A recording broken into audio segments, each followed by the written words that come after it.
अस्सलाम वालेकुम नाज़रीन, आप देख रहे सवाल से आगे। मैं हूं लीना शिगरी। अवाम का भी बिजली के बिलों पर मातम खत्म नहीं हुआ था कि हुकूमत ने सिसकती बिलखती अवाम पर पेट्रोल का बम मार दिया, या फिर यूं कहिए कि वफाकी वजीर खजाना जनाब इसाक डार साहब ने अपनी माशी नाकामियों का गुस्सा अवाम पर यूं उतारा कि पेट्रोल और डीजल की कीमतों में यकमुश्त 20 रुपए तक का इजाफा कर दिया गया, जिसके बाद पेट्रोल की फी लीटर कीमत 253 रुपए से बढ़कर 273 रुपए तक पहुंच गई है, जबकि डीजल की कीमत 254 रुपए से बढ़कर 273 रुपए 40 पैसे हो गई है। हुकूमत के इस इकदाम से इस तासुर को मजीद तकवीत मिली कि इंतखाबात अपने मुकर्ररा वक्त पर शायद नहीं होंगे। वजीर आजम जनाब शहबाज शरीफ साहब ने भी एक तरह से इस बात की तस्दीक एक निजी चैनल को इंटरव्यू देते हुए की और ये कहा कि नए इंतखाबात नई मर्दमशुमारी के तहत ही करवाए जाएंगे। हुकूमत की जानिब से जल्दबाजी में कानून साजी का अमल भी तवातर से जारी है और आज असेंबली से ऑफिशियल सीक्रेट एक्ट तरमीमी बिल बराए 2023 मंजूर कर लिया गया।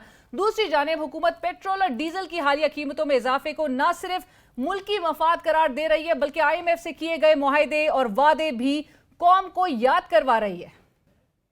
को मालूम है कि ये जो एक हमारे इंटरनेशनल कमिटमेंट्स हैं IMF के साथ पेट्रोलियम डेवलपमेंट लेवी के हवाले से, अगर वो ना होती तो एक ही फिर रास्ता था कि उसको कुछ उसमें कमी करके तो इस को या पार्शली या फिर जितना भी प्राइम मिनिस्टर इजाज़त देते उसको हम एडजस्ट करते और कम जो है इंक्रीज़ की अनाउंसमेंट करते, लेकिन हम IMF के प्रोग्राम में हैं, सबको पता है स्टैंड बाय। लेकिन जनाब इसाक डार साहब, उन वादों का क्या जो कौम से किए गए थे? याद करें वो वक्त जब आपकी क़यादत कौम को ये बावर करवाती थी गुज़िश्ता हुकूमत के दौर में बेइंतहा महंगाई थी और वो हुकूमत अवाम के लिए किसी अजाब से कम नहीं थी। याद करें वो वक्त जब आपकी पार्टी की क़यादत मुल्क में महंगाई के खिलाफ महंगाई मुकाओ मार्च किया करती थी और साबका वज़ीर आज़म को अवाम के गैज़ व गज़ब से डराते हुए घर से ना निकलने का मशवरा दिया करती थी और पाकिस्तान को बचाने जैसी बड़ी बड़ी बातें किया करती थी। मैं कौम को ये पैगाम देना चाहती हूँ कि अगर तुम महंगाई से निजात चाहते हो, अगर तुम लाकानूनियत से निजात चाहते हो, अगर तुम चोरों और डाकुओं से निजात चाहते हो, अगर तुम अपना मुस्तकबिल संवारना चाहते हो, तो पाकिस्तान की खातिर निकलो। ये कहता है कि मैं घर नहीं बैठूंगा, वो खुदा का वास्ता घर बैठ जाना फारग होकर, नहीं तो ये पाकिस्तानी कौम तुम्हारा दामन नोचेगी। तुमने इसके बच्चों को भूखा किया है। मैं चौराहों में गलियों में लोगों को जब दुख देखता हूँ तो मेरा भी खून खौलता है, जिस तरह पाकिस्तानी अवाम का खून खौल रहा है। मुस्लिम लीग नून कोई सियासी जंग नहीं लड़ रही, ये पाकिस्तान बचाने की जंग है। खुद वजीर आजम शहबाज शरीफ साहब जो उस वक्त ऑपोजिशन लीडर थे 13% महंगाई को मुल्क की बदतरीन माशी सूरत हाल से तशबीह देते थे और अवाम को बताते थे कि पाकिस्तान की तारीख में उन्होंने कभी ऐसी बदतरीन सूरत हाल नहीं देखी। मेरे बुजुर्गों, भाइयों और बहनों, मैंने 72 साल में इससे बदतरीन पाकिस्तान की सूरत हाल नहीं देखी और ये आज ठाटे मारता हुआ समंदर आपको गवाह बनाकर कहता हूं कि अगर अल्लाह ताला हमें मौका दे तो ये मुसद्दा अपोजिशन के साथ मिलकर हम 6 महीने में पाकिस्तान की मईशत को ठीक करेंगे, वरना मेरा नाम इमरान न्याजी रख देना। पेट्रोल की चंद रुपए कीमत बढ़ जाने पर आसमान सर पर उठा लिया जाता था। वजीर आजम चोर जैसे नारों की सदाएं बुलंद की जाती थी और इसको अवाम की जेब पर डाका डालने और तेल माफिया के सामने घुटने टेकने के मुतरादिफ गर्दाना जाता था। जो पेट्रोल और तेल की कीमतें जो बढ़ाई हैं वो रात के अंधेरे में बढ़ाई हैं। अब बताएं कि रात के अंधेरे में तो डाके पड़ते हैं ना, ये आवाम की जेबों को बहुत बड़ा डाका है। इंतहाई सूरत हाल जो है वो तशवीशनाक हो गई है। आप लोग जानते हो ना कि जब तेल की कीमत बढ़ती है तो आटे की कीमत बढ़ती है, बिजली की कीमत बढ़ती है, गैस की कीमत बढ़ती है, सब्जी की कीमत बढ़ती है, चीनी की कीमत बढ़ती है, अद्वियात की कीमत बढ़ती है, हर चीज की कीमत बढ़ती है। जिस तरह अवाम के ऊपर आज पेट्रोल बॉम्ब जो है वो उनके ऊपर बिजली बन के गिरा है, आज अवाम का क्या कसूर है कि वो इस नालायक और नाअहल हुकूमत का ज़ेर अताब है। रोज एक नई क़यामत उनके ऊपर टूटती है और जो हमारा हुक्मरान बन के बैठा है वो इतना बेहिस शख्स है कि उसको ये एहसास नहीं है, वो जोड़ तोड़ में मसरूफ है। एक दिन रिलीफ पैकेज देते हैं, दूसरे दिन बम गिरा देते हैं। कि तारीख की सबसे बड़ी डकैती जो है ये आज जो है वो हुई है, और ये गवर्नमेंट के साथ तेल माफिया ने जो है वो मिलके की है। आम आदमी की जेब में ये डकैती हुई है। अब उन्होंने रातों रात जो है वो गवर्नमेंट ने ये कीमतें बढ़ा के जो है अरबों रुपए का डाका, अब आम आदमी जो है मोटरसाइकिल वाला वहां पे जाएगा, टैक्सी वाला वहां पे जाएगा, वैगन वाला वहां पे जाएगा, वो उसकी जेब से ये पैसे निकलेंगे और उस माफिया की जो है वो जेब में जाएंगे। कल रात माफिया एक दफा फिर जीत गया, हुकूमत अपने घुटनों पर नजर आई। इसका मतलब है रेवेन्यू की हालत जमीन में धंस गई है कि आपको कीमत बढ़ानी पड़ गई। ये जो फाशिस्ट हुकूमत जिसने पाकिस्तान के अवाम का गला दबाया है महंगाई के जरिए, पेट्रोल के जरिए, इंशाअल्लाह यहां भी इंसाफ होगा। फिर वक्त बदला और कुदरत ने आपको मौका फराम किया कि आप इस कौम की खिदमत करें, वो खिदमत जिसके आप दावेदार थे। लेकिन आप भी शायद इक्तदार के नशे में इतना चूर हो गए कि आपको आम आवाम का गम भूल गया। आपने भी वही सब कुछ किया जो गुज़िश्ता हुकूमत कर रही थी, बल्कि आपने तो आवाम का बरकस ही निकाल दिया और अपने दौर में होने वाली महंगाई को बैनुल-अक़वामी सतह पर कीमतों में इजाफे करार दिया। लेकिन अगर हम महंगाई का मुवाजना खित्ते के दीगर ममालिक से करें तो पाकिस्तान में महंगाई की शरह सबसे ज्यादा है, जबकि खित्ते के दीगर ममालिक भी बैनुल-अक़वामी सतह पर कीमतों से इतना ही मुतासिर हुए हैं जितना कि पाकिस्तानी अवाम। अगर हम भारत, बांग्लादेश और डिफॉल्ट कर जाने वाले मुल्क श्रीलंका की बात करें तो इन तीनों ममालिक में गुज़िश्ता माह महंगाई की शरह 10% से कम रही है। भारत में गुज़िश्ता माह महंगाई की शरह 8% रही, बांग्लादेश में महंगाई की शरह 9.7%, जबकि डिफॉल्ट कर जाने वाले मुल्क श्रीलंका में महंगाई की शरह महज 6.3% रही। शायद अब पाकिस्तान के माशी तुर्रम खानों को श्रीलंका के माशी माहिरीन से सीखने की जरूरत है, क्योंकि मुल्क डिफॉल्ट कर जाने के बावजूद वहां अवाम को हर सतह पर रिलीफ दिया जा रहा है। श्रीलंकन हुक्मरानों ने अपनी अवाम को पुराने श्रीलंका में धकेलने की कोशिश नहीं की। पाकिस्तानियों तैयार हो जाओ, सीट बेल्ट बांध लो। पाकिस्तान का जहाज किसी भी वक्त पुराने पाकिस्तान में लैंड करने वाला है। Welcome back to Purana Pakistan. Petrol की कीमतों में हालिया इजाफे पर अवाम का रद्द-ए-अमल, और आज हमने उसी अवाम से जाकर पूछा कि उन्हें पुराने पाकिस्तान में जाकर कैसा महसूस हो रहा है। पेट्रोल की कीमतें जो बढ़ाई हैं, इस पे क्या कहेंगे? मुतासिर हो रहे हैं आप? हाँ, मुतासिर तो हो रहे हैं। अखराजात पहले इतने ज़्यादा और इन्होंने और ज़्यादा कर दिए, और अब क्या कह सकते हैं। क्या करेगा गरीब आदमी फिर? गरीब आदमी घर में बैठेगा भूखा, और क्या करेगा। ये हुकूमत तो भाई कहती थी कि रिलीफ देने के लिए आ रहे हैं। वज़ीर आज़म शहबाज शरीफ साहब ने तो बड़े वादे किए थे, रिलीफ मिला आपको? ये पहले बहुत वादे करते रहे हैं, अभी क्या वादे करेंगे, इनका अल्लाह ही हाफिज़ है। अवाम ने क्या करना है फिर ऐसे में? वहाँ भूखी मरेगी और क्या करेगी। इसाक डार को हम तीनों हाथों से सलाम करते हैं, और कुछ नहीं कह सकते, और कुछ नहीं कह सकते। इसको एक्सपेक्टेशन तो ये थी रात 12 बजे करेंगे, लेकिन उनको ज़्यादा ही कोई जल्दी थी, अल्लाह जाने अब क्या मसला है। आपको रिलीफ की तवक्को थी इनसे? थी तो सही, पर नहीं दिया तो क्या कर सकते हैं। वज़ीर आज़म शहबाज शरीफ साहब के लिए और वज़ीर ख़ज़ाना इसाक डार साहब के लिए क्या पैगाम है? ये कहेंगे महंगाई कम करें भाई। ये तो जा रहे हैं, जो नए आएंगे फिर वही यही कहेंगे कि इन्होंने किया सब कुछ, तो अब इलेक्शन में वोट देंगे? नहीं, क्या फैसला होगा इलेक्शन में? कुछ भी नहीं होगा, नहीं देना है वोट किसी को भी। क्या कहेंगे? पेट्रोल की कीमतें बढ़ा दी हैं। ना मैडम, मोटरसाइकिल है ना गाड़ी है, मैं चलाती साइकिल हूँ। आप चलाते ही साइकिल चलाता खुश हैं आप? बहुत खुश हूँ मैं। ये आपको कब पता चला कि पेट्रोल की कीमत बढ़ गई? ये अभी तकरीबन आधा घंटा पहले मुझे पता चला। आधा घंटे पहले पता चला है। क्या तासुरात थे आप? ये गवर्नमेंट ने ये बहुत गलत फैसला किया है, हम इसकी पुरजोर मजम्मत करते हैं। हम गवर्नमेंट से मुतालबा करते हैं कि पेट्रोल की कीमत बढ़ाई ना जाए।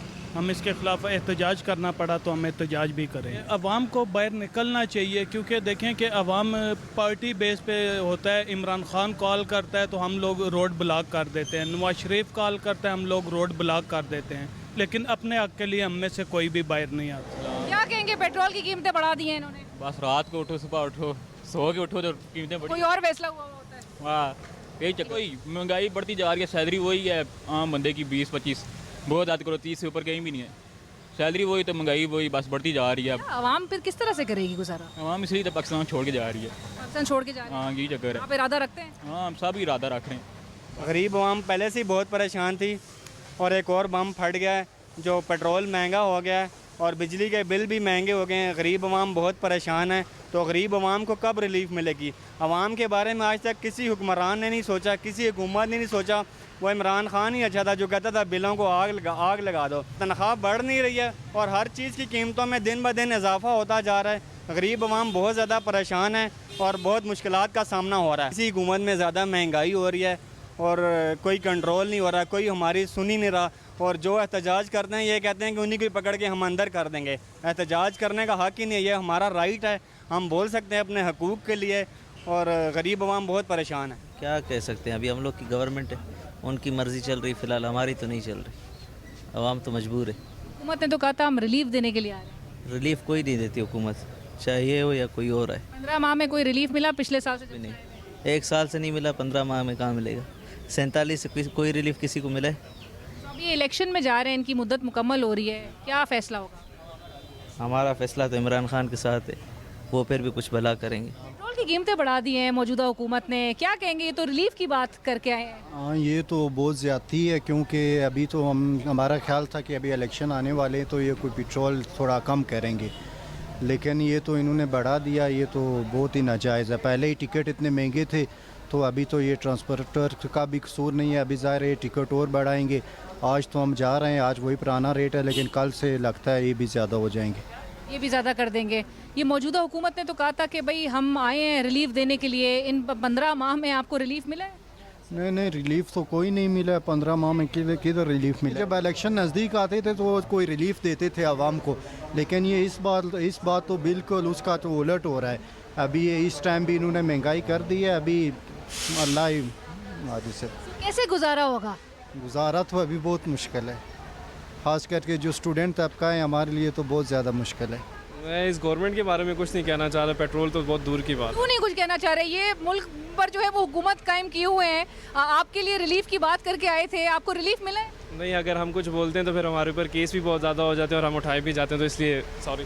महंगाई से तो बड़े तंग है जी।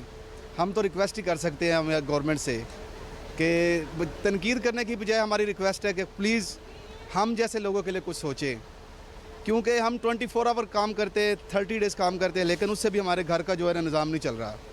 हमारे बच्चों की स्कूल की फ़ीसें हमें देना मुश्किल हो गई हैं। पहले लोग 3 वक्त का खाने की बात करते थे, अब तो मुश्किल से 2 वक्त का खाना हम खा रहे हैं, और वो भी जो एक प्रॉपर बच्चों को ग़िज़ा देनी चाहिए वो हम नहीं दे पा रहे हैं। तो हमारा एक तो भरोसा अल्लाह पे है, दूसरा गवर्नमेंट से है कि हमारी अपील है कि प्लीज़ कुछ करें, हमारे लिए इस महंगाई पे कंट्रोल करें। ये तो अब जा रहे हैं, इलेक्शन में जाएंगे तो आपका फ़ैसला क्या हो? देखिए, हमारा फ़ैसला अल्हम्दुलिल्लाह जो भी अभी माहौल बनेगा जो देखेंगे।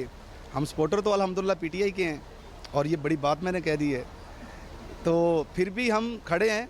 इंशाल्लाह ताला उम्मीद है खान साहब दोबारा आएंगे। महंगाई ने ज़िंदगी मुतासर नहीं की है, लेकिन क्या करे, बस ये कि गरीब किस तरह गुजारा कर रहे हैं? पता नहीं, बस कर रहे, अल्लाह पाक देते। ये मौजूदा हुकूमत तो होती है, रियासत होती है जो शहरियों का ख्याल करती है। आपको लगता है कि इस मौजूदा हुकूमत ने कोई रिलीफ दी है? नहीं, इसने तो कोई नहीं दी। कोई रिलीफ आपको तवक्को थी इनसे कि रिलीफ देंगे? नहीं, इससे तो हम जिंदगी में नहीं करना चाहिए तवक्को। अच्छा, ये बहुत सारी जमातें इस हुकूमत का में हैं, तो ये सारी सियासी जमातें आपको लगता है कि कुछ नहीं कर सकी? कुछ नहीं, सिर्फ पीटीआई है बस, इमरान खान। बस शुक्र बढ़ा दिए? किराया किधर बढ़ा? अभी तक तो नहीं बढ़ा, इसके बाद बढ़ाएंगे। अभी आज की पेट्रोल की कीमतों में इजाफे के बाद बढ़ाएंगे? जाहिर बात है, हम जेब से तो नहीं भर सकते, किराया तो बढ़ाएंगे।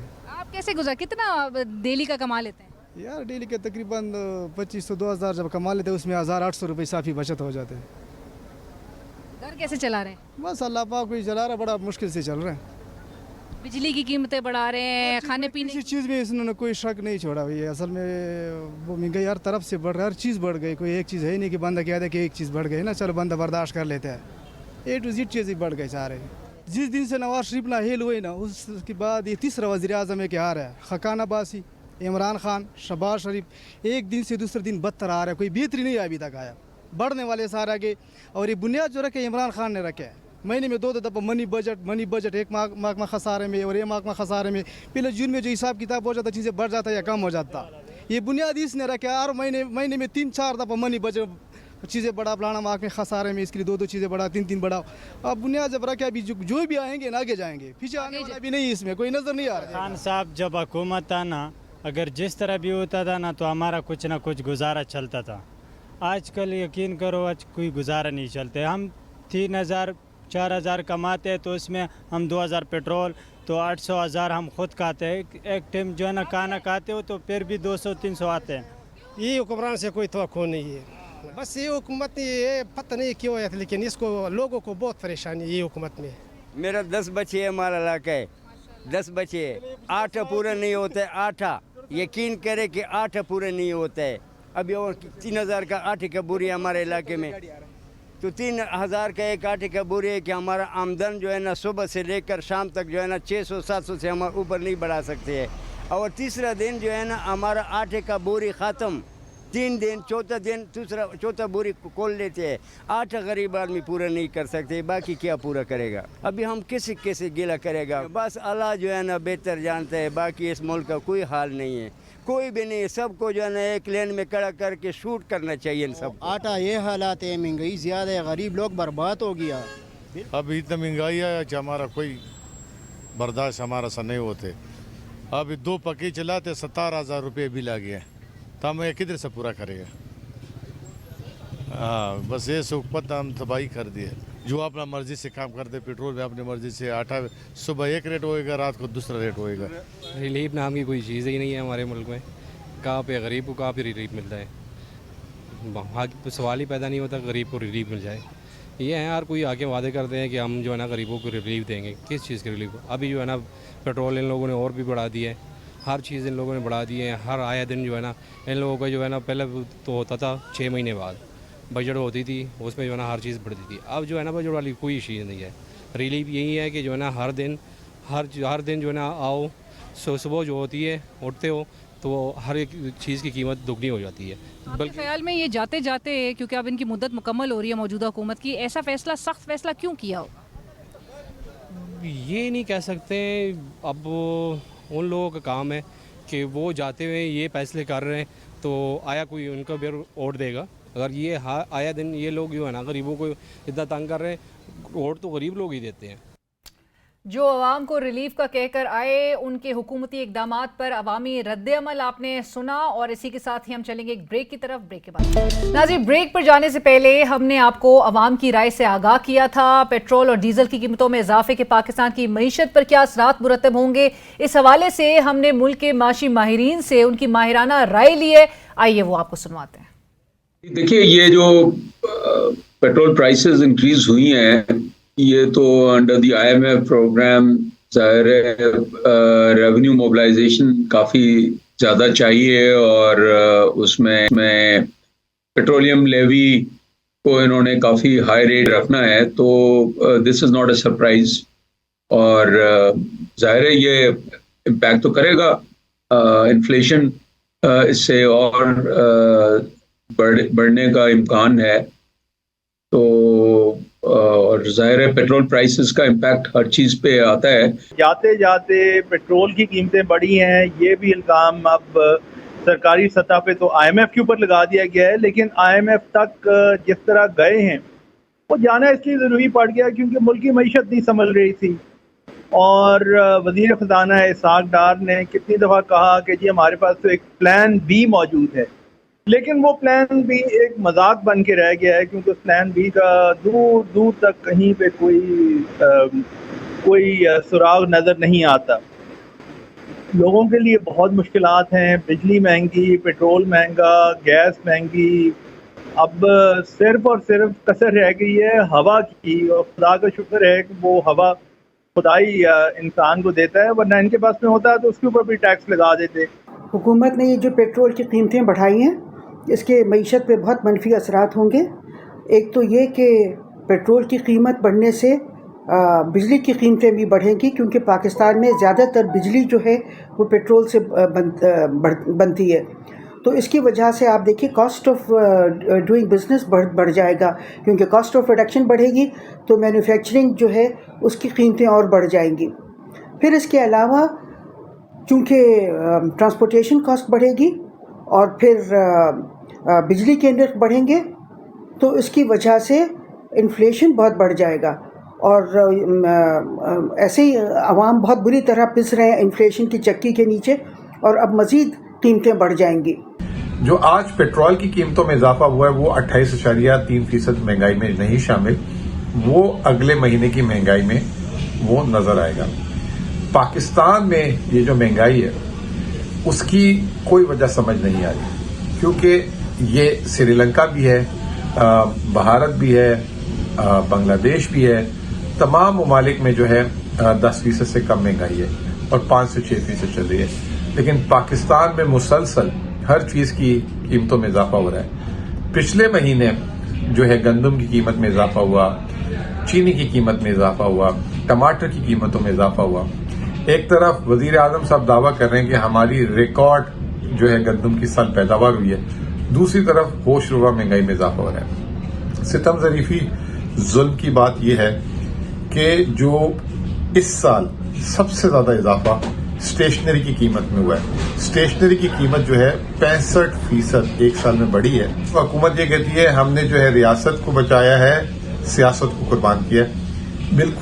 बिल्कुल गलत बात है। हुकूमत जो है अपनी नाकामी जो है टैक्स ना हासिल करने की जो है उनकी नाकामी है, वो उन्होंने जो है बिजली और गैस की कीमतों में और पेट्रोल की कीमतों में उसको डाल दिया। आज गवर्नमेंट ने एक बहुत बड़ा सरप्राइज़ दिया है टू द मार्केट्स। तकरीबन 20 रुपए पर लीटर इजाफा हुआ है पेट्रोल और डीजल की कीमतों के अंदर, जो कि मार्केट की एक्सपेक्टेशन से बहुत ज़्यादा है और इससे महंगाई पे बहुत नेगेटिव इम्पैक्ट आएगा। ऑलरेडी हम देख रहे हैं पाकिस्तान के अंदर महंगाई पिछले एक साल में 30% के करीब बढ़ चुकी है, जो कि हमारी पिछली 70 इयर्स की हिस्ट्री अगर आप देखें तो सबसे ज़्यादा है। सारे रिकॉर्ड्स टूट चुके हैं महंगाई के एंड अब जो कीमतें बढ़ी हैं इससे मज़ीद महंगाई के अंदर इजाफा होगा, क्योंकि रिमेंबर कि ना सिर्फ आपकी जो पेट्रोल और डीज़ल की कीमतें बढ़ेंगी, बट इससे जो ट्रांसपोर्टेशन कॉस्ट हैं हर चीज़ महंगी हो जाएगी। सो फूड प्राइसेस होंगी वो भी चढ़ेंगी एंड इसके साथ साथ बाकी कमोडिटीज़ की कीमतें भी बढ़ेंगी। कीमतों का बढ़ना ये तो नागुज़ीर है, बिकॉज इसकी एक बड़ी वजह यह है कि आपने 55 रुपये का PDL लगाया हुआ है, आपने एक सेल्स टैक्स लगाया हुआ है, क्योंकि आप डायरेक्ट टैक्सेशन नहीं करते। आपने IMF से क्या 860 अरब रुपए जमा करने का वादा किया हुआ है PDL में, तो आप इनडायरेक्ट टैक्सेशन की तरफ जाते हैं। तो ये सारा जो रिफॉर्म है अगर आप करेंगे एनर्जी सेक्टर का, coupled with taking of the indirect taxation from the energy sector, तो आप आगे बढ़ पाएंगे। मौजूदा पेट्रोल और डीजल की कीमतों में इजाफा जो देखते हैं तो पेट्रोलियम डेवलपमेंट लेवी चूँकि पर लीटर उसमें इजाफा करना अब हमने कमिट किया है कि जो इंटरनेशनल प्राइसेस बढ़ेंगी उसी हिसाब से हम PDL जो है वो भी बढ़ा रहे होंगे। इंटरनेशनल मार्केट का जो इम्पैक्ट है वो भी पास ऑन कर रहे होंगे कंज्यूमर्स पे, तो उसकी वजह से ये कीमतें जो हैं इनमें उतार चढ़ाव आता रहेगा। आपने देखा पिछले जो फोर्टनाइट था उसमें कीमतें जो थी वो नहीं बढ़ाई गई, बल्कि थोड़ा सा जो रुपए का एप्रिसिएशन हुआ था उसका फ़ायदा दिया गया कंज्यूमर को। इस पंद्रवाड़े में कीमतें बढ़ा दी गई हैं। जहाँ तक ओवरऑल इकोनॉमिक कंडीशंस है उसका ताल्लुक है, तो लास्ट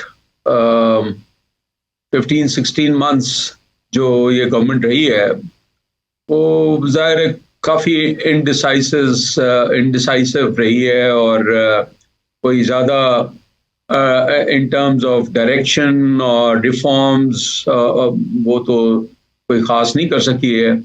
और बजट भी जो ये इस मरतबा दिया है तो ये भी बहुत ज़्यादा एक्सपेंशनरी बजट है। तो मैं नहीं समझता कि पाकिस्तान की जो मुश्किलात है, जो हमें कर्जे देने हैं, एक्सटर्नल डेट, आपको पता है कि कोई $25 बिलियन इंटरेस्ट और डेट रीपेमेंट मिला के इस साल में करनी है। तो अब सारी डिपेंडेंस जो है मिडल ईस्टर्न कंट्रीज और चाइना की सपोर्ट और टुगेदर विद आईएमएफ पे डिपेंड करते हैं। तो इनिशियली तो 1-2 महीने जो है वो पीरियड मुझे लगता है कि रिलेटिवली स्मूथ होगा, क्योंकि 2-3 महीने जो ये गवर्नमेंट जो ख़त्म होगी और केयरटेकर गवर्नमेंट ने आना है, आईएमएफ प्रोग्राम में इसको इनबिल्ट किया हुआ है कि इसमें तो कोई ज़्यादा रिफॉर्म्स नहीं हो सकते। तो शायद एक किस्त हमें और मिल जाए आउट ऑफ $3 बिलियन, $1 बिलियन और भी मिल जाए, लेकिन आखिरी नवंबर दिसंबर में मुश्किलात मुझे लगता है कि काफ़ी बढ़ेंगी पाकिस्तान की, और ओवरऑल क्राइसिस जो है हमारा वो बढ़ता ही चला जाएगा। मेरा नहीं ख्याल कि इस कॉस्मेटिक अंदाज से जिस तरीके से मुल्क को चलाया जा रहा है बग़ैर स्ट्रक्चरल रिफॉर्म्स किए हुए और मेजर स्टेप्स लिए हुए, जिसमें major privatisation, reducing the government expenditure और फैसिलिटेटिंग प्राइवेट सेक्टर पॉलिसीज, उसके लिहाज से चेंज करने की ज़रूरत है काफ़ी। जब तक ये सारी चीज़ें नहीं करेंगे तो ये तो मोर और लेस स्टेटस को ही सूरत हाल है, और इलेक्शन तक जो है नहीं, जब तक नई गवर्नमेंट नहीं आती तो कोई ज़्यादा मेजर डिसीजन मेकिंग तो होनी नहीं है। So this is the broad spectrum of Pakistan economy.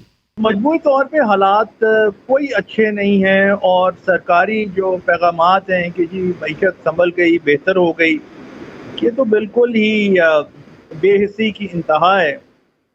और फिर आपने देखा होगा हालिया दिनों में जो ये इतलात आई कि जी वो लैपटॉप्स की तक़सीम हो रही है और बड़े बड़े नई स्कीम्स के ऐलानात हो रहे हैं, ये सारे के सारे काम आम लोगों की ज़िंदगी से बिल्कुल अलग थलग हैं, क्योंकि इन इक़दामात के बावजूद लोगों की जो मुश्किलात हैं, ख़ास तौर पे खाने पीने की अशिया जिस तरह तेज़ी से महंगी हुई हैं और अभी भी उनकी कीमतों में कोई बड़ी कमी नज़र नहीं आती, उससे ज़ाहिर है आम लोगों की ज़िंदगियों में बोझ तो बड़ा है।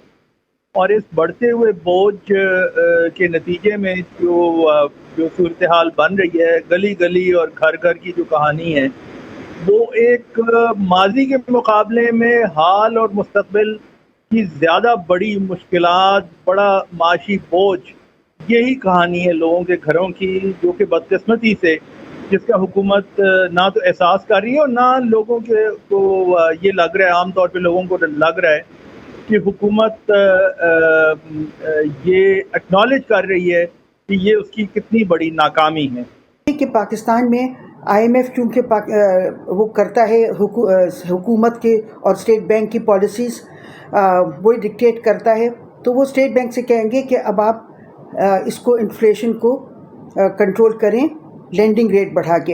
हालांकि मैंने बारहा ये निशानदेही की है कि पाकिस्तान में कॉस्ट पुश इन्फ्लेशन है और इसको डिमांड पुल स्ट्रेटजी बढ़ा के, यानी कि लेंडिंग रेट बढ़ा के उसको वो नहीं किया जा सकता कम, मगर उनको शायद तमीज़ नहीं है कॉस्ट पुश इन्फ्लेशन और डिमांड पुल इन्फ्लेशन में। तो स्टेट बैंक आईएमएफ के डिक्टेशन के तहत लेंडिंग रेट बढ़ा देगा और उसकी वजह से मज़ीद सेकेंडरी राउंड ऑफ इन्फ्लेशन हो जाएगा। और इसके अलावा देखिए इसका एक और ये जो है कि जो लोग ऑलरेडी टैक्स नेट में हैं उन पे टैक्सेस और बढ़ाए जा रहे हैं, और जो दौलतमंद लोग हैं और जो अफोर्ड कर सकते हैं, जिन पे टैक्सेस लगना चाहिए, उनको बिल्कुल टैक्स नेट से अलग रखा जा रहा है, उनको टैक्स नेट में नहीं लाया जा रहा है। और गरीब अवाम, मिडिल क्लास और लोअर मिडिल क्लास पे सारा टैक्स नेट टैक्स का इंसिडेंस बढ़ाया जा रहा है, जो बहुत अफसोसनाक है। और मैं समझती हूँ कि हुकूमत ने अपने जो ये टाइम था इसमें कोई ऐसे काम नहीं किए जिससे मुल्क की मईशत बेहतर होती और पाकिस्तान की मईशत को कुछ बेहतर तरफ लगाया जा सकता था।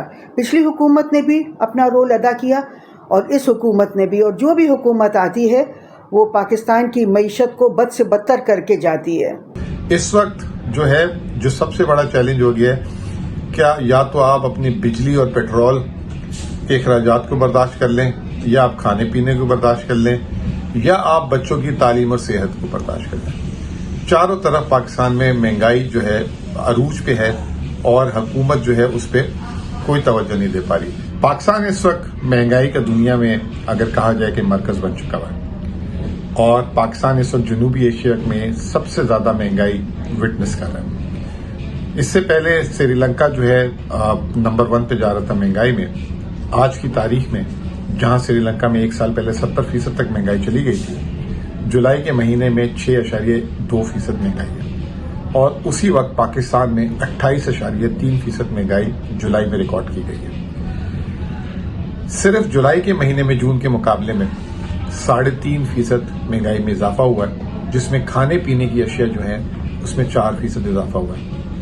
अगर आप देखें तो सबसे ज्यादा इजाफा जो है 40% एक महीने में बिजली की कीमतों में हुआ है, और अभी बिजली की कीमतों में क्योंकि इजाफा हुआ है तो आने वाले दिनों में जिस चीज में बिजली का इस्तेमाल होता है तो उसकी कीमतें बाद में बढ़ेंगी। ऑलरेडी हमारे फिस्कल डेफिसिट बहुत ज़्यादा हो चुका है। पिछले साल एफपीआर की जो टैक्स कलेक्शन है वो टारगेट्स पूरे नहीं हो सके। हुकूमत क्या पेट्रोलियम लेवी जो ले रही है तकरीबन 55 रुपये पर लीटर पेट्रोल के ऊपर और 50 रुपये जो डीजल की कीमतें हैं उसके अंदर, वो एक ऑप्शन था कि उसको कम करके कुछ रिलीफ पब्लिक को दी जा सकती थी, मगर ये बहुत एक मुश्किल फ़ैसला था। क्यों बढ़ी हैं कीमतें? बिकॉज़ इंटरनेशनल मार्केट्स में प्राइसेस बढ़ गई हैं। पिछले 1 महीने के अंदर तकरीबन 15% इजाफा हुआ है तेल की कीमतों के अंदर, और उसकी वजह है कि ओपेक ने ऑयल प्रोडक्शन को कम किया है, और दूसरा जो ग्लोबल डिमांड है वो एक्सपेक्टेशन से बहुत स्ट्रॉन्ग है। एक बड़ी वजह यह है कि आपने 55 रुपये का PDL लगाया हुआ है, आपने एक सेल्स टैक्स लगाया हुआ है, क्योंकि आप डायरेक्ट टैक्सेशन नहीं करते। आपने IMF से क्या 860 अरब रुपए जमा करने का वादा किया हुआ है PDL में, तो आप इनडायरेक्ट टैक्सेशन की तरफ जाते हैं। तो ये सारा जो रिफॉर्म है अगर आप करेंगे एनर्जी सेक्टर का, coupled with taking of the indirect taxation from the energy sector, तो आप आगे बढ़ पाएंगे। हमें ये याद रखना है कि पाकिस्तान IMF के प्रोग्राम्स को कंप्लीट नहीं कर पाता। पाकिस्तान ने 23 प्रोग्राम एंटर ज़रूर किए हैं, पर कंप्लीट सिर्फ एक प्रोग्राम किया है जो 13-16 का है। ये बात मैं इसलिए जानता हूँ कि मैं उस कोर टीम का पार्ट था जिसने ये प्रोग्राम एंकर किया। अब पाकिस्तान को अगर हमने आगे चलाना है तो ये प्रोग्राम की कंप्लीशन ज़रूरी है। इसके लिए अगेन एक कॉम्पिटेंट प्रोफेशनल टीम की ज़रूरत है। पाकिस्तान की डेट रीप्रोफाइलिंग का एफर्ट जो है वो काम मांग रहा है। पाकिस्तान को एक नया प्रोग्राम डिज़ाइन करना है। पाकिस्तान को IMF के साथ एक लॉन्ग टर्म का 3 से 5 साल का एक प्रोग्राम डिज़ाइन करना है जो एक्सटेंडेड फंड फैसिलिटी हो। पाकिस्तान को अपने स्ट्रक्चरल मसाइल पे काम शुरू करना है। हुकूमत और इस वक्त जो कि इस्टेब्लिशमेंट है उसने कुछ काम शुरू किया है। पेट्रोल और डीजल की कीमतें बढ़ती हैं तो उसका इम्पैक्ट लामहला आता है। वो जब फ्रेट बढ़ता है तो तमाम जो इजनास हैं उनकी कीमत बढ़ा दी जाती है, कास्ट ऑफ ट्रांसपोर्टेशन बढ़ जाती है, कास्ट ऑफ मैन्युफैक्चरिंग बढ़ जाती है। बदकिस्मती से पाकिस्तान में जब कीमतें कम होती हैं तो उस वक्त उस हिसाब से कीमतें जो है सार्फिन को उसका इम्पैक्ट नज़र नहीं आता, क्योंकि वीक रेगुलेटरी मैकेनिज़्म की वजह से उस वक्त कीमतें कम नहीं करवाई जा सकती। लेकिन जब कीमतें बढ़ती हैं जैसा कि अभी बढ़ी 20 रुपये पर लीटर तक, तो आप देखेंगे कि इसमें तमाम जो मैन्युफैक्चरर हैं, जो कारोबारी हजरात हैं, जो ट्रांसपोर्टर हैं, वो अपनी अपनी कीमत में इजाफा कर लेंगे। और अगर 15 दिन के बाद ये कीमतें वापस भी आती हैं तो जो इजाफा होता है महंगाई में वो वापस नहीं आता। इसमें कोई चॉइस नहीं थी गवर्नमेंट को मेरे ख्याल में। ये तो आपको पता है कि IMF प्रोग्राम में हम ये 24वां प्रोग्राम है, और जो पिछला प्रोग्राम था वो 3 मरतबा वो सस्पेंड हो चुका था। तो ये तो फाइनल प्रोग्राम है, और काफ़ी IMF की मिन्नतें करने के बाद जो है शायद ये मिला है, और ये 9 महीने का प्रोग्राम है। तो इसमें तो कोई ज़्यादा चॉइस थी नहीं गवर्नमेंट के पास। नाज़रीन एक ब्रेक पे चलेंगे और ब्रेक के बाद जब हम वापस आएंगे तो हुकूमत का मौक़िफ़ भी जानने की कोशिश करेंगे। एक ब्रेक। नाज़रीन ब्रेक के बाद एक बार फिर खुशामदीद। हमें इस वक्त ज्वाइन कर चुके हैं कैसर अहमद शेख साहब, सीनियर रहनुमा मुस्लिम लीग नून के और वज़ीर आज़म के मामले खुसूसी हैं, चेयरमैन कायमा कमेटी बरा ख़जाना।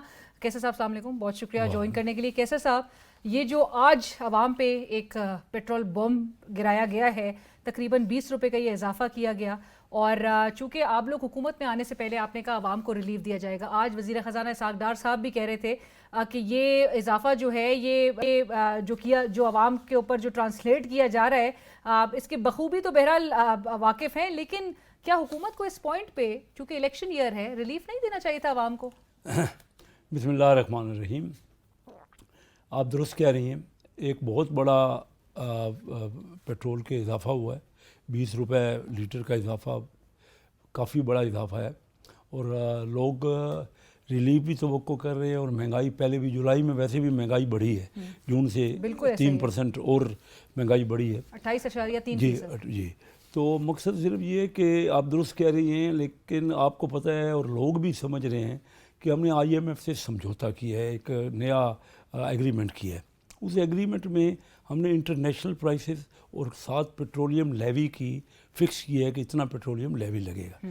हम तो चाह रहे हैं, हम ख्वाहिश, क्योंकि पूरा इंडस्ट्रियल सेक्टर, बिजनेस सेक्टर, आम आवाम सबसे ज़्यादा पिस गई है और जितनी ट्रांसपोर्टेशन है हर चीज़ की कास्ट बढ़ जाएगी, मुसलसल मज़ीद बढ़ेगी। लेकिन अब देखिए मैं आपको बताऊँ इसका वजह क्या है, ये भी तो हम सोचिए ना। हम मुसलसल 30 साल से अपनी चादर से ज़्यादा पाँव फैला रहे हैं, कर्ज़े पे कर्ज़ा लेते जा रहे हैं। जब 2018 में PTI की हुकूमत आई तो वो तकरीबन 1.25 लाख रुपए फ़ी कस कर्ज़ा था एक आदमी का, आज 2.5-3 लाख रुपए फ़ी कस कर्ज़ा हो गया। 3.5 साल भी कर्ज़े लेते रहे, ये 16 महीने भी हम कर्ज़े लेते रहे, क्योंकि हमारा देखिए ना, जब तक हम ऐसे फैसले नहीं करेंगे। अब ये एक ही फैसला जो मैं बार बार हर मीटिंग में कह रहा हूँ और जिसका जवाब मुझे PTI के किसी बंदे ने आज तक नहीं दिया, मैं चाह रहा हूँ कि कोई तो जवाब देना।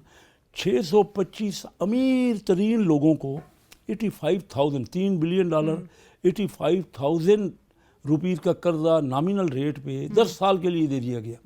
अब अगर इस किस्म के फैसले करेंगे, ये नहीं होना चाहिए। हर प्रोग्राम में मेंशन जरूर करते हैं और इसकी प्रोब होनी चाहिए, इन्वेस्टिगेशन। नहीं, अगली कल मैंने मीटिंग की, वही प्रोब का यही अब मैंने कहा है। मैं ये नहीं चाहता कि उनके खिलाफ कोई एक्शन करें, वो तो दिया बिजनेसमैन है, लेकिन जिस काम के लिए उन्होंने लिया था, इंडस्ट्री के लिए कह के, या कि क्या एक्सपोर्ट बढ़ेगी या रेवेन्यू बढ़ेगा या तो कोई चीज़, मैंने ये कल क्वेश्चन किया हुआ है। सारे आके आप भी किसी को भेजिए वहाँ, कल हमारी 11 बजे कमेटी रूम नंबर 7 में मीटिंग है। ये क्वेश्चन हम बड़ी डिटेल से पूछना चाह रहे हैं। स्टेट बैंक का एक गवर्नर बाहर से आता है और वो उसकी मर्जी होती है, वो लगा देता है। देखिए मैं आपको बताऊँ, ये सवाल आप किससे पूछेंगे वैसे? मैं कल तो पूछूंगा फाइनेंस मिनिस्टर से, लेकिन मुझे पता है लगाने वाले तो स्टेट बैंक के पिछले गवर्नर लगा के चले गए। मैं आपसे जो कहना चाह रहा हूँ, बड़ी इंपॉर्टेंट बात है, क्योंकि आप माशाल्लाह बड़ी अहम पोजीशन पे हैं और बड़े अच्छे प्रोग्राम करती हैं। मैं सिर्फ ये कहना चाह रहा हूँ कि हमारे यहाँ जो इकनॉमिक फैसले हैं ना, उनमें इलेक्टेड आदमी कोई भी नहीं है। प्राइम मिनिस्टर के अलावा कोई भी आप देख रही हैं, जितने फाइनेंस मिनिस्टर बनते हैं यानी डायरेक्टली लोगों से इलेक्ट होके नहीं आते, और जब जवाब हमें देना पड़ता है। मैं जाता हूँ, मुझे अभी हल्के में सब पूछते हैं, आपने इतनी महंगाई कर दी, पेट्रोल बढ़ा दिया, आपने गैस बढ़ा दी। आपको याद होगा शाहिद खाकान अब्बासी साहब ने भी एक दफ़ा फ्लोर ऑफ द हाउस यही बात की थी कि जो ये पॉलिसीज़ अडॉप्ट की जाती हैं, जिनको आप बाहर से लेकर आते हैं, अहम मनसब पर जो फायज होते हैं, वो पॉलिसीज़ बना के चले जाते हैं, मुल्क से बाहर चले जाते हैं, उसके बाद फॉल आउट तक के लिए भी वो पाकिस्तान में नहीं वेट करते। लेकिन कैसर साहब, जो आपने मेंशन किया कि लेवी और जो डीजल, अब हम IMF के नेचुरली कंडीशंस उनकी फॉलो कर रहे हैं, लेकिन क्या हमारे पास इतनी स्पेस या गुंजाइश नहीं थी कि लेवी में कहीं ना कहीं हम पैसे कम कर देते हैं? हम 55 रुपये पेट्रोल पे लेवी फी लीटर चार्ज कर रहे हैं, डीजल पे 50 रुपये, इसमें गुंजाइश पैदा नहीं की जा सकती? वो तो कॉन्ट्रैक्ट एग्रीमेंट में लिखा हुआ है कि ये लेवी लगाएंगे, एडिशनल लेवी भी लिखी हुई। और ज़रा भी हम किसी जगह अभी नया मुआहदा हुआ है, हमने कॉन्ट्रैक्ट, आपको लगता है कि हम बिल्कुल कंप्लीटली अबाइड कर रहे हैं बाय द कॉन्ट्रैक्ट और कोई ऐसे इकदाम नहीं हो रहे जो कि ब्रीच ऑफ कॉन्ट्रैक्ट नहीं है? देखिए, वो अगर कोई हो रहे हैं, वो हमें बड़ी क्लोजली वॉच कर रहे हैं। मैं आपको बताऊं, ये हमारा 22वां या 23वां प्रोग्राम। हमें ये, मैं आपको अच्छा नहीं लगेगा और मेरे शायद हुकूमत को भी अच्छा ना लगे, हम कॉन्फिडेंस नहीं दिलवा सके उन्हें, हमें एतबार ही नहीं रहा हम पे। बल्कि प्राइम मिनिस्टर साहब ने तो एक बार खुद कहा है, बाहर जाके हमने देखिए ना, अब वो जब तक उनको एतबार नहीं आएगा, हमें चाहिए ना कि हार्ड एंड फास्ट जिस तरह हमको या कमिट ना करें या कमिट करें तो उनके मुताबिक करें। मुश्किल फैसले हैं। हमने अपनी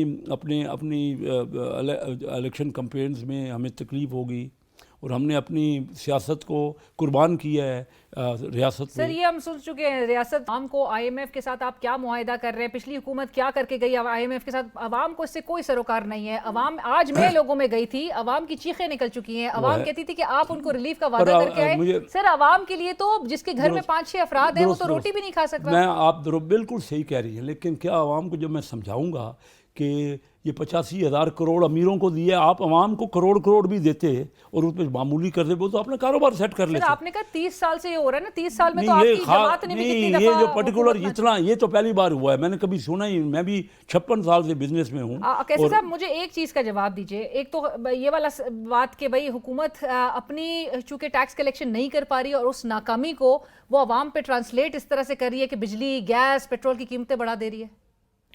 नहीं, ये बात भी इसमें कोई हमें भी जितना परफॉर्म करना चाहिए हर पार्टी को। देखिए क्या होता है, पिलफरेज पे कंट्रोल नहीं हो रहा, थेफ्ट हो रही है, पिलफरेज हो रही है, थेफ्ट हो रही है। आवाम को भी चाहिए कि अपने आप को सेव कर, हमें बताए। देखिए हर एक का फ़र्ज़ है, मुल्क को आगे बढ़ाना सिर्फ हुकूमत का काम नहीं है। जिन इलाकों के लोग चोरी कर रहे हैं या कुंडे लगा रहे हैं, क्या उन अवाम का फ़र्ज़ नहीं है कि वो बताए उन लोगों को? हमारे जो एहलकार होते हैं वो भी मिल जाते हैं उनसे, हमारे पब्लिक भी जो है वो। आज तो अवाम ये कह रही है, बल्कि मैं जब बाहर गई लोगों से उनका रद्द-ए-अमल जानने के लिए कि वो उस महंगाई से किस हद तक मुतासर है और आज की ये जो हालिया कीमतों में इजाफा है, तो उन्होंने कहा अब तो हमें एहतजाज करने पे भी पकड़ लिया जाता है। तो अब हम एहतजाज भी ऐसी बातें हैं। मैं 30 साल से अवाम में हूँ। मैं कल अपने हल्के से आया हूँ, 4 दिन रह के। लोगों का रिएक्शन था? लोग देखे, लोगों को समझ है, वो सब देख रहे जो पीटीआई की हुकूमत ने किया ना। सर आप मुतमईन कर सके अपने हल्के के वोटर को? मैं तो बिल्कुल मुतमईन करता हूँ। मेरे से वो मुतमईन होते हैं ना, वो देखते हैं बंदा कौन है, क्या बात करे। मैं आपको ये समझाऊं, सर उन्होंने आपसे सवाल तो किया होगा? सवाल तो करते हैं और जायज़ करते हैं, उनका सवाल जायज़ है, सवाल में कोई कमी नहीं है। लेकिन मैं ये कहना चाह रहा हूँ कि जिस तरह ये जो चोर डाकू करते रहे 3.5 साल, बजाय के चार्टर ऑफ इकानमी करते, बजाय के बैठ के मसाइल का हल ढूंढते। अभी भी मसाइल का हल ढूंढा जा सकता है अगर इनको भी ऑन बोर्ड लेके। आपको लगता है कि पॉलिटिकल किस तरह उनको 9 मई के बाद किसको अब नहीं हो सकता? नहीं, जो लोग नहीं है, जो लोग इन्वॉल्व हैं, नहीं किसी अगर जुर्म में इन्वॉल्व हैं तो वो तो कोई नहीं है जो इन्वॉल्व पार्टी। मैं समझता हूँ पीटीआई को आना चाहिए, मैं समझता हूँ पीटीआई को इलेक्शन लड़ना चाहिए। जिन लोगों का जुर्म नहीं है, जो जुर्म साबित हो जाता है, उसके खिलाफ तो एक्शन होना चाहिए। और काफ़ी लोगों का तो हमारे पास यानी इदारों के पास पूरी जो तफसील है, अगर साबित हो जाता है फिर। अदरवाइज पीटीआई एक पार्टी है, पॉलिटिकल पार्टी है, उनको बिल्कुल मौका मिलना चाहिए, उनको इलेक्शन में हिस्सा लेना चाहिए। आए वो अपने पॉइंट ऑफ व्यू दे, अपना मैनिफेस्टो, तो लोग आवाम समझते हैं कि क्या कुछ कर रहे हैं। ये जो हमारे मुल्क जो में बुरान आया ना, देखिए मैं आपको पहले 1970 तक पहले 20-22 साल हम दुनिया को समझा रहे थे, हम साउथ कोरिया को समझा रहे थे, इंडिया को हम बता रहे थे हमारा इंडिया से बहुत बेहतर थी हमारी इकानमी। हमने जो टर्माइल किया ना पॉलिटिकल, बात थोड़ा सा एक फिक्र है। 70 में फेयर इलेक्शन हो गए, हमने 2 पॉलिटिकल पार्टियों ने आपस में टसल की, मुल्क 2 लाख हो गया। 77 में 2 पार्टियों ने टसल की, ये जो कौमी इत्तेहाद और पीपल पार्टी, तो आपस में टसल के बाद मार्शल लॉ लग गया। ये देखिए बैठ के मसाइल, ये पॉलिटिशियंस को ये उनके अपने मफाद में है। ये सर आप लोग के सोचने की बात है, हमारे सोचने की बात है। जो मैं अपना पॉइंट, ऐसा लग रहा है खुद काटे जा रहे हैं। जो लेजिस्लेशंस भी की जा रही है, आपके अपने इत्तेहादी कह रहे हैं जी किसके कहने पे की जा रही है, हमसे मशावरत नहीं की जा रही, इतने जल्दी में लेजिस्लेशन तमाम हो रही है। एक मुझे बात बताएं, आप इंडिया की भी मिसाल दे रहे थे, इसमें कोई शक नहीं कि पाकिस्तान का इकोनॉमिक मॉडल फॉलो किया जाता था। इंडिया की इन्फ्लेशन, मतलब आप अगर जनूबी एशिया में देखें, श्रीलंका है, बांग्लादेश है, इंडिया है, तमाम में 10% से कम है इन्फ्लेशन इस वक्त। बात है। पिछले साल श्रीलंका की मिसाल सबके सामने 70% से वो अभी 6% तक पे आ गए, 6.2%। एक साल में $100 बढ़ गए। इन्फ्लेशन सिर्फ वो नहीं है, ग्लोबल प्राइसेस उनको इम्पैक्ट नहीं कर रही। नहीं, अब समझें बहुत आसान सी बात आपने की है।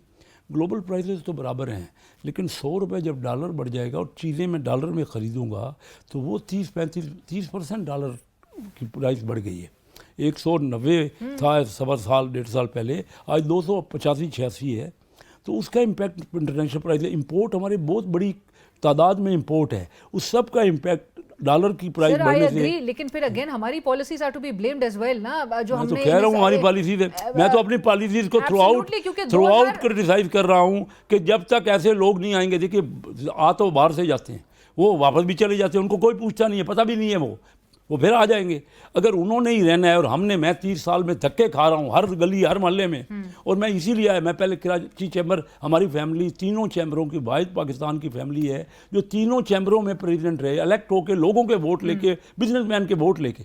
जब मैं आया इस ख्वाहिश से कि मैं अपना टाइम भी दूँ, मैं जाके वो सियासत करूँ जो डायरेक्ट सियासत होती है, तो यहाँ अगर मुझे मौका ही ना मिले, मेरी बात, मैं स्टैंडिंग कमेटी फाइनेंस का चेयरमैन हूँ, हम जो फैसले करते हैं, जो बातचीत करते हैं, वो सबसे बड़ा ओहदा होता है। इलेक्ट होकर मैं इससे ऊपर क्या या वज़ीर आज़म बन सकता हूँ ना, इससे ओहदा इलेक्टेड नहीं है, क्योंकि जो फेडरल मिनिस्टर होता है वो तो प्राइम मिनिस्टर उनको बनाते हैं। ये मैंने 21 MNAs ने मुझे इलेक्ट की है, लेकिन मेरे हाथ में कुछ भी नहीं है। जब तक आप सिस्टम को ठीक नहीं करेंगे, बाहर वाला बंदा आता है, एक शौकत अजीज आता है, हर चीज़ वो फैसले कर रहे थे। मिफ्ता इस्माइल, तो आपने कहा 21 MNAs ने आपको इलेक्ट किया और आपके हाथ में कुछ नहीं है, आप बिल्कुल पावरलेस इस वक्त पोजीशन में हैं। और दो के आपकी इतनी अहम पोजीशन है कैसर साहब, आखिर में अवाम को जाते जाते, अब आप लोग के चंद ही दिन रह गए, ऐसे असेंबलियाँ कहा जा रहा है कि वक्त से पहले तहलील कर दी जाएंगी, लेकिन ऐसे में कोई रिलीफ की तवक्को रखे? मतलब आज के दिन के बाद तो मेरा नहीं ख्याल है कि कोई रिलीफ की तवक्को तो हर वक्त कोशिश हो रही है, जो कोई भी होता है ना, वो अपने जाते जाते कोई गुंजाइश पैदा हो सकती है। नहीं, और अब जाते कि 4 दिन रह गए हैं,